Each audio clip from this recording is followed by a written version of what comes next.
Boa tarde, pessoal. Começando mais um Infra Podcast, direto aqui do Infra Road.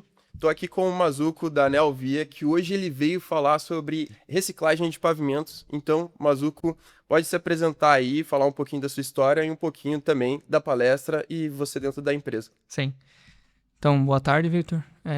Agradecer aí a IPOS, né, pelo convite de falar um pouquinho da reciclagem com emulsão. Eu sou o Mazuco, né?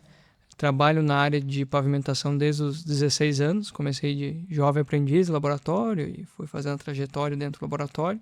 Fiz engenharia civil, como você também está fazendo hoje, né? Tentando terminar, né? Mais ou menos nesse espírito aí. Aí me formei, comecei a prestar serviço para o DENIT, fazendo dimensionamento, projetos de crema e tudo mais. Aí, Projetos do quê? Crema, que são projetos de reabilitação de rodovias, sabe?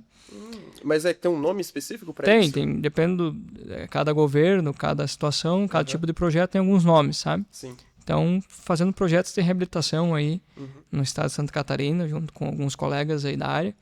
E aí, nesse meio tempo, um dos acionistas da Neovia me encontrou dentro do DENIT, prestando serviço, e a gente, em determinado momento, se acertou e eu vim para a Neovia há quase 10 anos atrás, com o objetivo de montar algo nessa parte de qualidade, sabe? Trazer mais credibilidade em ensaio, fazer mais processos, padronizar isso também junto com os laboratoristas. Então, ao longo desses 10 anos, venho fazendo isso, essa parte de qualidade dentro da Neovia, né?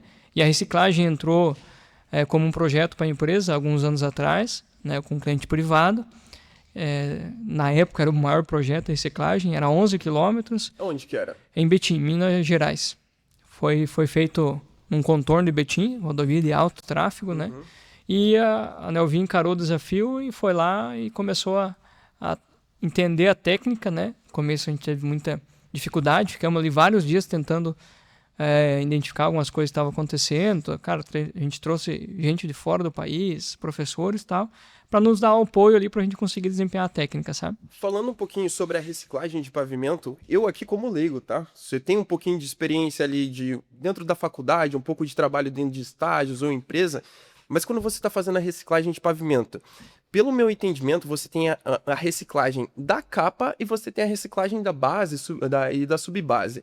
Você tem que fazer essa análise de, tipo, vou utilizar tudo, o que vai fazer, o que vai pro bota fora, como que é feito isso e o que vocês colocam ali para fazer a reciclagem do pavimento, basicamente. Sim. A reciclagem, né, Vitor, ela vem pro Brasil, eu acho, com uma solução muito boa, sabe? Porque a gente tem hoje muita rodovia simples, muito problemas de trincamento, exudações, então várias patologias. E essa solução encasa muito bem, porque, por exemplo, comparado com a reciclagem com cimento, né, um cimento você tem que deixar 7 dias a pista fechada, não pode ter trânsito em cima, nada. A reciclagem de combustão ela já traz um viés diferente. Então você pode executar no mesmo dia, já liberar o tráfego, dias após ali já dar a cura, já pode fazer a capa em cima. E como é que é feita a solução? Cara, você recicla tudo. É a mesma coisa que você pegar essa mesa... Não faz a separação por granulometria, nem nada do tipo, como que... O que a gente vem fazendo é por análise de desempenho, sabe? Tá, mas então, daí pega um módulo de elasticidade... Eu vou te explicar mais ou menos como é que a gente faz. Então a técnica nada mais é do que reaproveitar 100% que está ali, né? E melhorar. Então essa é a ideia, sempre ficar melhor do que está, sabe?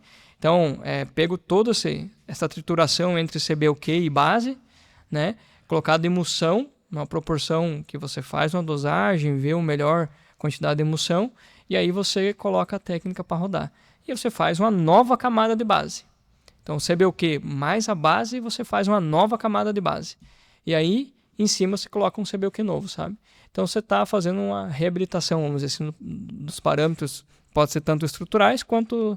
né, de ir e tudo mais, sabe? Então, acaba que a base ali, que não tinha nenhum tipo de cimento, a não ser que seja cimentada, a base com cimento Portland, alguma coisa, você faz essa renovação ali, colocando novamente daí o CAP, a emulsão, basicamente. E tem algum tipo de emulsão específica? Se tem que ser com polímero, pode ser, ou posso estar falando totalmente errado aqui, emulsão com borracha de pneu, como que é isso? Tem um tipo de emulsão específica? Tem. As emulsões são específicas. Ela é muito parecida com a emulsão de micro. Só que o micro você precisa ter o calor e a parte química para fazer o rompimento, né? Sim. Então você precisa ter incidência de luz para fazer o rompimento e a água evaporar. Sim. Na emulsão da reciclagem, você só tem a química. Porque você não tem como você introduzir o sol ao longo de 25, 30 centímetros, né? Então é só químico, o rompimento é químico. Então a diferença, né, e há uma emulsão especial, é que o rompimento é químico e aí você tem que fabricar a emulsão para aquilo que está lá no campo, né? Seja com solo embaixo, ou com BGS, ou com qualquer outra camada de base que seja triturado, você tem que fabricar uma emulsão para aquilo. E quando você entrou nessa área, você entrou já direto fazendo projetos para o DENIT ali, como tu comentou, ou foi dentro da Neovia que você vislumbrou essa parte de reciclagem, basicamente? Dentro da Neovia. Dentro da Neovia? Sim. Já dentro da Neovia, né? Quando o cliente trouxe até nós a possibilidade de fazer essa técnica, então a Neovia abraçou com muita vontade, porque viu que era uma solução nova e que fazia muito sentido para o país, para fazer dar certo, sabe? Fazer com muita técnica, com muita engenharia. Então a gente foi lá e executou a obra, né? E depois disso veio muitas outras aí. Esse ano está estourando muitas e muitas obras de reciclagem. Hoje vocês estão com, tipo, se você puder falar um pouco sobre a grandeza da Neovia, quais são os projetos que a Neovia está atuando e falar de ti, qual que é o seu sentimento em relação ao mercado hoje, tanto sua de tipo, eu faço isso para ter mais experiência, faço uma pós-graduação, vou atrás de outro idioma. Você me comentou aqui que você é descendente de italiano, eu também sou descendente de italiano, meu sobrenome é Marx também. E você procura uma outra língua, tem a questão de inteligência artificial. O que você faz para se atualizar, basicamente, né? E como que é a grandeza da Neovia dentro do mercado brasileiro, se quiser falar, se atua internacionalmente. Então, para me atualizar, eu busco cursos na área, pós-graduações, né? Entender também as normas, tanto brasileiras quanto de fora, para ver as diferenças de técnica. Sobre a questão da Neovia, né? A grandeza dela, hoje ela se divide em construção, restauração e conservação, né? Uma empresa que começou há anos atrás com parte de conservação e ao longo do tempo, por trazer pessoas comprometidas, técnicas bem executadas, trazer engenharia na íntegra, né? Ela foi crescendo e hoje ela atua com construção de rodovias, com restauração e com conservação. Esses segmentos, né, Victor, depende muito do momento, né? E, vamos dizer assim, a quantidade de obra depende do mercado do país, né? Horas tem mais obra pública, horas tem mais privada, então a gente está passando um momento do país hoje que tem muita obra privada, né? Sim. Muitas concessões saindo. Então, o que a gente vê hoje é que o público está um pouquinho mais baixo, o privado está um pouquinho mais alto. Mas isso varia, tá? Ao longo de todos esses anos de vivência aí, eu vejo que depende, né, de cada ano, de cada governo aí, essa parte, sabe? Sim.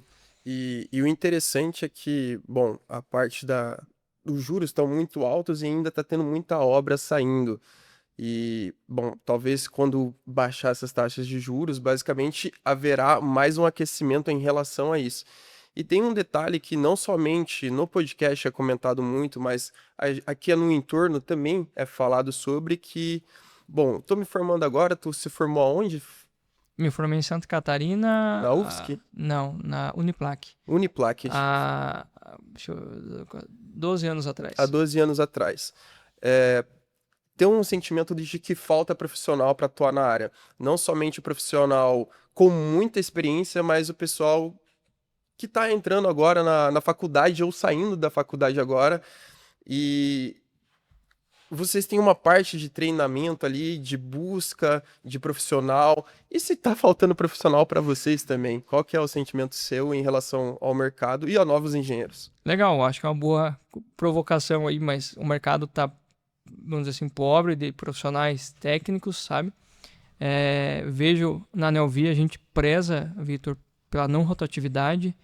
Então, na Neovia, se você olhar as pessoas de qualidade, eu falo em nome da qualidade porque é o que eu respondo.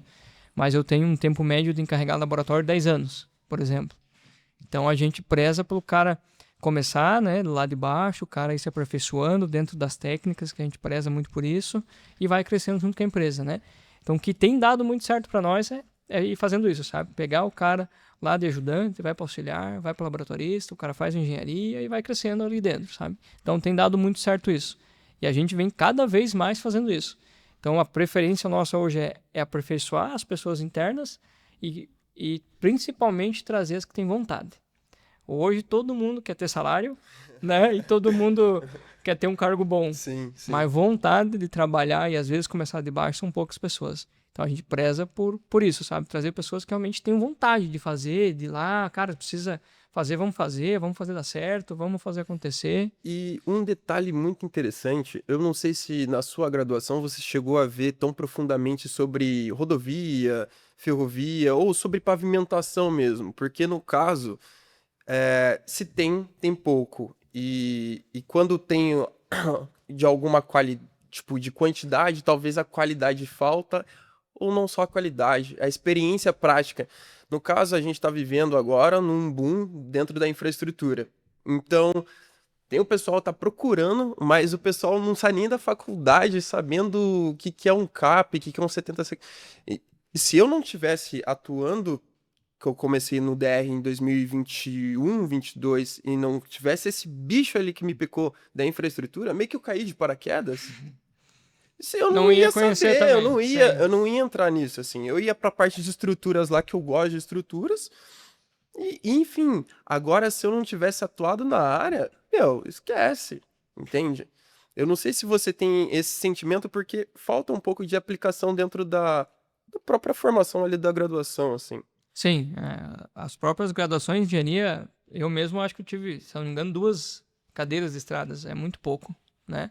Comparado com concreto aí, que você tem N cadeiras, né? Uhum. Mas tive os professores bons na parte de pavimentação. E realmente faz falta hoje, né? Na graduação de engenharia civil, mais estradas, né? Porque realmente hoje o país aí tem muita obra acontecendo e muita falta de profissionais, né, Victor? Sim. Então hoje eu vejo que entra muito bem o que a IPOS faz, né? É trazer professores que fazem a prática, né? E passar isso para os alunos, sabe? Isso ajuda muito, né? Além de você somar a experiência, mais essa parte de trazer as especializações desses caras que estão no mercado, cara, é uma ajuda muito grande para os profissionais. Né? Eu tenho esse sentimento de que o IPOS ele faz um papel muito interessante dentro da engenharia civil. Do que realmente, se tem pouco, ou se tem falta um pouco mais de qualidade, um pouquinho mais de experiência, né, no caso. Então, quando você tem, exemplo, Giovanni, que traz profissionais como você, como pessoal de usina de asfalto, ou de recicladoras, que tem os próprios maquinários, como a LOX, que faz a parte de, da, da máquina de base ali, de trazer esse convívio e mostrar realmente o que não é mostrado dentro da graduação e o que o pessoal nunca vai ver, entendeu? Então, eu acho que esse tipo de papel é um papel excelente. Eu não sei se você já fez alguma pós-graduação do IPOS. Se quiser, pode falar também. Mas, basicamente, é esse nicho de mercado que eu acho que falta atuação em onde que o IPOS entra muito bem. Mazuco, gostaria de te agradecer aqui. Caso queira falar mais alguma coisa, fique à vontade. Mas muito obrigado pela sua palestra, pela sua conversa aqui que eu conheci você agora. E fique à vontade para falar as palavras finais aí. Só agradecer aí, Vitor, a IPOS, ao Giovanni, que eu conheço, né, pelo convite. E a Neovia está à disposição de quem quiser conhecer um pouquinho mais da empresa. A gente tem um laboratório que fica aqui em São José dos Pinhais, né? Onde que fica ali? Fica no Portal do Porto. Dentro do Portal do Porto tem várias docas, né? E a gente tem uma doca lá que é toda a parte de equipamentos da Neovia, equipamentos pesados, a parte de qualidade e a parte de patrimônio. Então a gente fica lá dentro numa das docas e a gente tem um laboratório também lá que a gente montou, um laboratório muito legal, com vários equipamentos modernos, né? E que ali a gente faz todas as dosagens, todos os estudos da Neovia. Então fica o convite aí para vocês, para quem quiser conhecer. É possível fazer pegar alguns alunos do IPOS e ir lá visitar o laboratório da Neovia? A Neovia é uma empresa que abraça muito essa parte das pessoas visitar, conhecer. Então a gente está de portas abertas aí para todo mundo para mostrar como que a gente faz, né? Sim. Um pouquinho da Neovia aí. Beleza. Fechou então. Muito obrigado. Obrigado, Vitor.